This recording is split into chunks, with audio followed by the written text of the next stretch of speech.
Hi, my name is Corey Scott. Imagine you are miles and miles from much of anything, and it is a cool, dark night. You and your family are driving to the Outer Banks for a week's vacation, and suddenly, out of nowhere, an oncoming car appears in your lane. You swerve to miss it, but hear some loud crashing noise. The next thing you know, you're awakened to bright lights, lots of wind, and someone standing over you in a blue jumpsuit and a big white helmet. They tell you you are going on a helicopter ride and everything will be okay. You wake several days later in a hospital bed, a bit sore, but are surrounded by all of your family. The speed of a medical helicopter and the expert skills of its crew may have just saved your life. What is the role of medical helicopters in modern American EMS system? Let me first tell you where the idea of medical helicopters began. Flight paramedics are not a new object. In fact, flight medical personnel were used as early as 1932 and were developed extensively during World War II. Medical helicopters and fixed-wing aircrafts were initially staffed by doctors and nurses.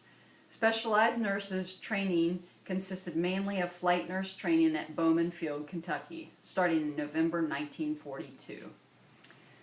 On June 23, 1943, the Aeromedical Training Program at Bowman Field trained medical officers and enlisted men in aeromedical evacuation. It was named the Air Force School of Air Evacuation, the first of its kind in the world. Just as World War I produced the first flight surgeons, World War II produced the first flight nurses, a specialty that had been promoted since 1932 by a civilian named Loretta M. Schmoller, founder of the Aerial Nurse Corps of America. Early in the war, General Grant personally encouraged creation of the flight nurse specialty and the aeromedical school. Paramedics were eventually developed and filled these flight medical positions well. For paramedics, it became an easy transition from ground to air transport, and it was found paramedics could provide the same level of care that nurses and doctors could provide in the air. Many air ambulances today will staff a nurse and a paramedic crew member. The medical helicopter helps focus on the solution embodied in rapid transport. It can travel in a straight line at a little better than 2 miles per minute and cover a wider geographical area than a ground ambulance. The helicopter can surmount geographical barriers such as distance, mountains, or trees to rescue someone in an otherwise inaccessible area. Studies support the common sense idea that med flights may offer benefit for trauma patients caught in such circumstances.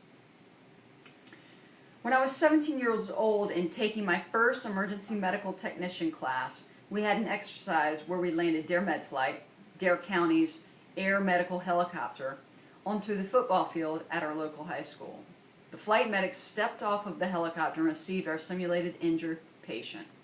Their every movement was swift and deliberate.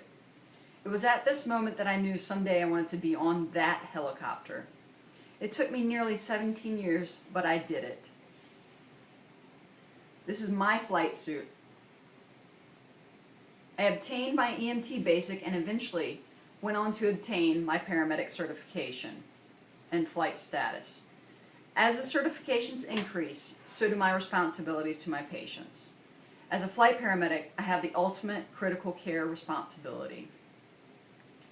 Flight paramedics must be prepared by education, knowledge, experience, and certification. We always need to look forward and anticipate the needs of our patients.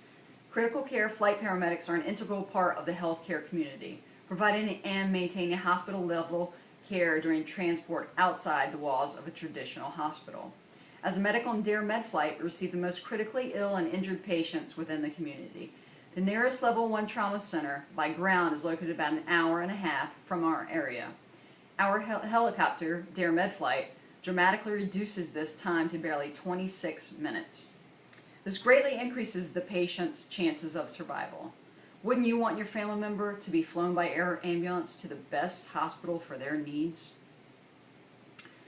One of the most often quoted and groundbreaking studies to evaluate the impact of air medical transport on reducing trauma mortality was written 2 decades ago by Baxter Moody. Their early conclusions still hold true today. They examined the outcome of 300 patients using injury severity scores to predict mortality. They compared a number of trauma patients who were treated at the scene of the accident and transported to a trauma center by traditional ground ambulance with the same number of trauma patients also treated at the scene but transported to the same hospital by air ambulance. The outcome of their research showed that the helicopter transported patients had a 52% reduction in predicted mortality.